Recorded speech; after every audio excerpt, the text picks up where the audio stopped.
Kinabukasan, may isang lalaki naman ang dumating. Hindi na raw umabot sa RHU ang buntis na kapitbahay. Nanganak na raw habang sakay ng bangka. May nag-attend ba doon na midwife? Wala? Wala po. Sabay na. Paano po? Sila mauna na po yung midwife? Itong pasyente natin dito, for refer. Ako na pa ba? Ang may tuturing na ambulansya ng RHU ay ang multicab na ito. Yan yung gamit natin. Kaso, dalawa lang ang pwedeng pasahero nito. Kaya si Doc, nakiangkas na lamang sa mobil ng Pandami Pulis.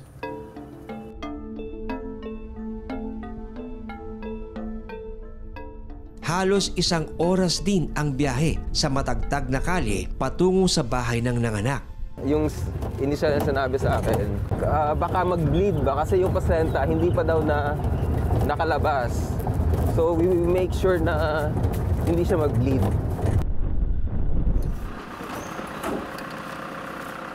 Saan po? Hello? Naunang dumating ang midwife at ang nurse sa bahay ng pasyente. Kumusta? Saan ang bata? Nandun po kay Ma'am Asado. Okay lang. Nag-court siya. Tapos lumabas na din ang placenta. Pero nag-bleed pa? May active pa na bleed? Titingnan ko lang dito. Yung importante sa akin, yung hindi niya na nag-bleed. Oo. Na-check na ang placenta? Wala Or, tayo sa mga bata. tapos, yung... Itaon ko, benkuhan.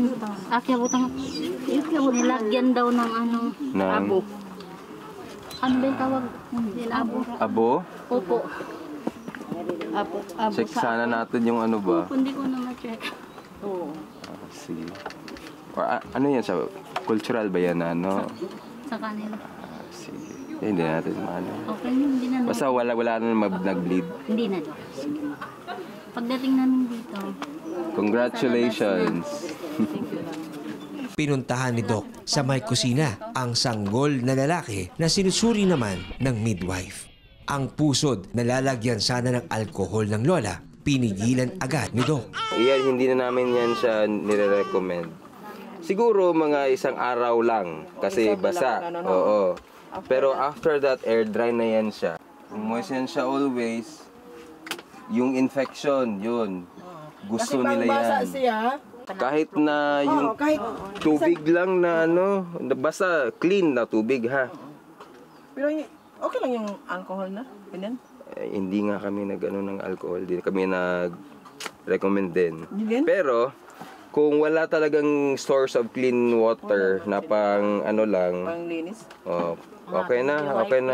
Okay na yung alcohol or alcohol with lagyan nyo ng i-dilute nyo sa water. SOP ng mga doktor na sa bawat panganak na sanggol, kailangang maturukan agad ng vaccine. Pero laking gulat ni Doc Ned sa natuklasan.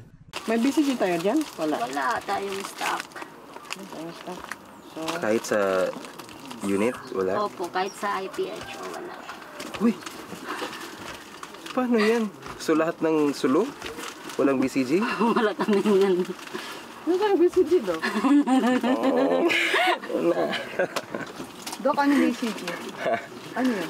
Yung isa. Yan yung vaccine for anti-tuberculosis. Kailangan ni baby? Hindi ulit. Oh, ngayon? So at birth or days from birth, inaano yan siya. Paano, madam?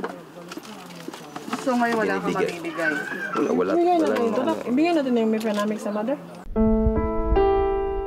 Matapos ma-check ang kalagayan ng sanggol, Yan lang ha. sunod na inasikaso ni Doc ang ina nito.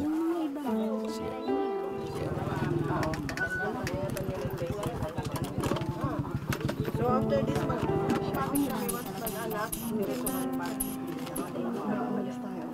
Siguro.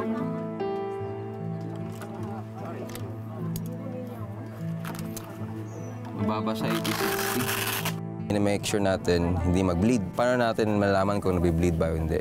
Yan ang itong blood pressure. Kung bumababa, edi of course, may bleeding. Mamas? Di man nakita sa labas, pero sa loob pala, nagbi-bleed pala. Isa pang SOP ni na Doc na hindi rin nasunod ay ang agarang pagsusuri sa placenta. Kasi ideally, yung placenta dapat chinecheck namin yun. Yung kumpleto yung anong parte. Oo. Pagkaano namin dito, nilagyan nila ng abo. Cultural. Pero as much as possible, dapat makita namin. Ayon sa tinatawag nilang panday o ang tumatayong albularyo sa komunidad ng Tausu, may tradisyon ang kanilang mga ninuno na kailangang budburan agad ng abo ang placenta pagkalabas. Ang naabutan namin, nag-anak na, tapos yung placenta ito nasa loob na. Bang maas biya ka mo subay ay biya sing kamasan man mo subay butangan mahalo siya. Biya pagtunaw niya tumikit na siya abo. Nahi ikubol siya bang matapos na ina niya ikubol na ini. No. Samantala, patuloy na inoobserbahan ni na Doc Ned ang blood pressure ng pasyente. Silang bigyan na. Kaya naman naalarma sila nang nanatili itong mababa. Alam mo BP mo before? Noon? Anong BP mo noon? Asal magbawa. Adi ko Hindi mo alam? Okay lang? Ano ko lang yung chan mo? maglab. Ano lang ha? Kailangan na daw i-check up ang mattress nito. Check mo daw kung may lumalabas. Hindi pa siya masyadong contracted. Pa-prepare na ng yung oxy. Walang lumalabas. Meron. Meron. Yun. Okay lang pakiramdam mo ngayon? Hindi ka hilo? Oh, sige. Yung uterus lang na not well contracted. So, anong dapat gawin sa ganun? May oxytocin naman tayo, pang-contract. Kung hindi to siya mag-improve after 30 minutes, punta to sa hospital. Hinig ako ha. Makaraan ng kalahating oras na obserbasyon, Mababa pa din. May bangka kayo, no? subalit tumatanggi ang pasyente na magpa-ospital. Pwedeng okay yung pakiramdam mo ngayon, pero mamaya, pag wala na kami, yun yung concern namin. Sige, recheck natin after ilang minuto. Ha? Wala din naman, wala namang... Ayon sa pamilya, nakasanayan na nila na sa bahay lang nanganganak. Kaya ganun na lamang ang pagtanggi ng pasyente na magpadala sa ospital. Yung goal kasi natin, tumaas yung BP. Okay? Yung blood pressure, yung dugo mo. Kasi maraming lumabas. Ideally, dapat meron kaming dala. Pero kahit na meron kaming dala, wala din kaming madadala. Kasi wala din kaming sa RHU mismo. So sa Siasi District Hospital. Maraming salamat sa pagtutok sa Eyewitness, mga kapuso. Anong masasabi nyo sa dokumentaryong ito? I-comment na yan at mag-subscribe sa GMA Public Affairs YouTube channel.